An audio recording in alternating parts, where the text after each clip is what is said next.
এই গুনাহ মাফের জন্য আল্লাহ বলে তোদের আমি রমাজান দান করলাম। প্রথম 10 দিন রহমত, এরপরে 10 দিন হলো মাগফিরাত, এরপরে 10 দিন হলো জাহান্নাম থেকে নাজাত।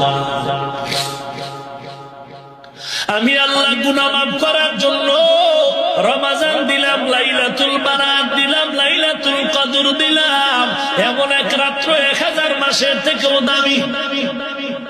কথা কন না কেন? এই মজার রমাজান, এত আনন্দের ঈদ, ইফতারির সময় কেমন দেখ আনন্দ লাগে রে বাবা, বুঝানো যায় না রে বাবা কেমন মজার আনন্দ।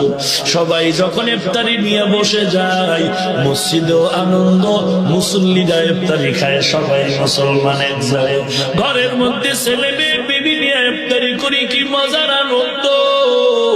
এরা নবীর উম্মত, সারা দিনের ক্লান্তি যেন দূর হয়ে গেল আল্লাহর ইবাদতের আনন্দের কারণে। ওই স্মৃতি যেন ভুলার মতো কোনো রাস্তা না। সারা দুনিয়ার বেঈমানেরা তো এমন এক সুন্দর আনন্দের জিনিস তৈরি করতে পারল না। এরে নবীর উম্মতের দল, সারাটা দিন খানার চিন্তা নাই। ওই যে একটু আগেও বলেছি, দিনটা এমন ভরিয়া গেল, সারাটা বছর যদি আল্লাহ আদেশ হয়ে যায় রোজা রাখতে রাজি।